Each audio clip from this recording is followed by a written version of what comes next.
Welcome back to the Michigan Business Beat, brought to you on the Michigan Business Network. Chris Holman here, of course, recording, as you can see, not from our studios at the Capital Region International Airport, but it doesn't matter. We go where the news is, and this guy always has a lot of news. Ryan Hundt, he's the CEO of the Michigan Works Association, the statewide conglomeration of all those Michigan Works offices that you see as you drive around. And Ryan, as always, welcome back to the show. It's always good to spend time with you.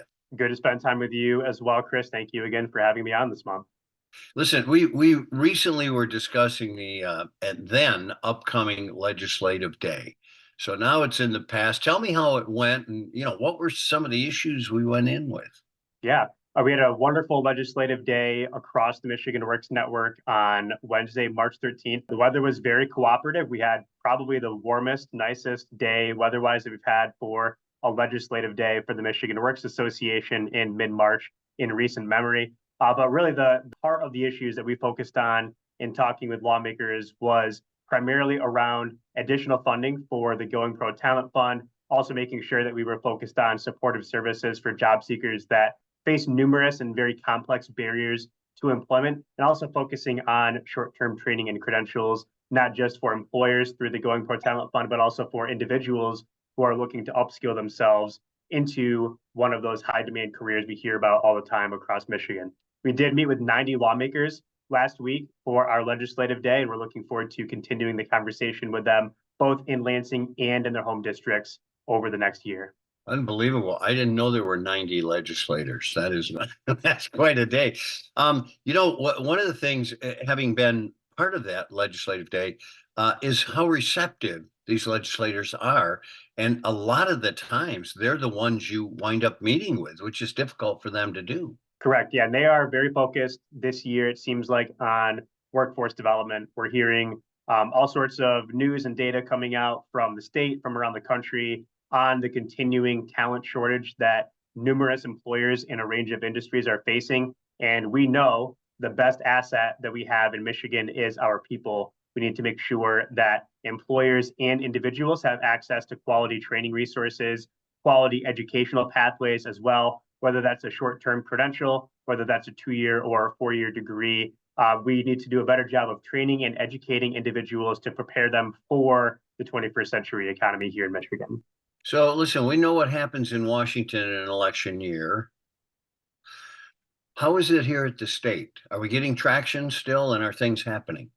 There is some traction. I would say that because the House is split right now, 54 to 54, there is a little bit of stalling right now in terms of what is advancing through the legislative chambers. However, we do know there are a couple of special elections coming up in April, and I think once those are completed, the legislature will come back together in both chambers and really focus on the issues of the day, of which workforce development continues to be one of those top priorities for lawmakers on both sides of the aisle. So it does have bipartisan support, especially talking about programs like the Going Pro Talent Fund. Yeah. Listen, less than a month from now, your Impact Awards. Tell us about that celebration. That's a pretty cool day. It is a cool day. It's even cooler, Chris, because you are the MC for the second time in 3 years. So thank you once again for being with us on April 17th. Every year we come together to celebrate our Impact Awards, which is a great opportunity for us to showcase across the Michigan Works Network which employers and which individuals have accessed and utilized workforce development services through the Michigan Works Network over the past year. We're very much looking forward to being joined not only by award winners, but also employers, key stakeholders, lawmakers as well. Again, that event is taking place on April 17th inside Heritage Hall at the State Capitol building in Lansing. If you haven't been in Heritage Hall too, find a way in there because it is a gorgeous facility.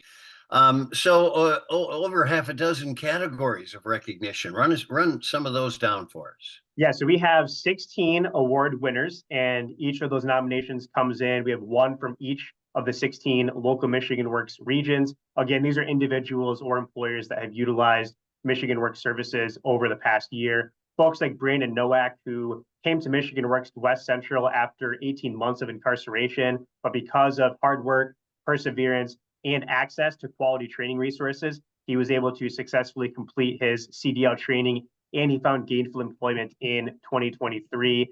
Also in West Michigan, They worked with Kira, who is a refugee from Ukraine. She had taught at a horticultural school in Ukraine, and because of her work experience, West Michigan Works was able to work with her and a number of other community partners to get her connected to Walter Gardens in Zealand. So those are just two examples of the stories that we're going to share during our Impact Awards on April 17th. And please do attend the event. We'd love to share all the wonderful things happening across the Michigan Works Network and how these workforce development resources are impacting real people in real time all across the state. Still a talent issue here outside of the legislative priorities. What are the biggest talent issues and solutions? And we've got about a minute left.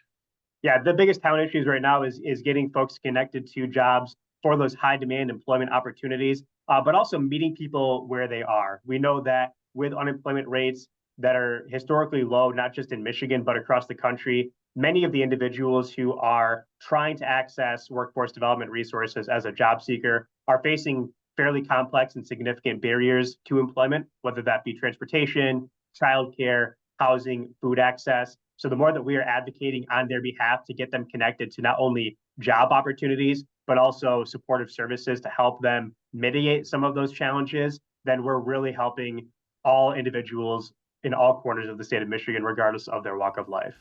Well, keep up the good work, buddy, because we need what you're doing. Ryan Hundt, the CEO of Michigan Works Association, headquartered in Lansing, Michigan. You've been watching the Michigan Business Beat on the Michigan Business Network. I'm Chris Holman.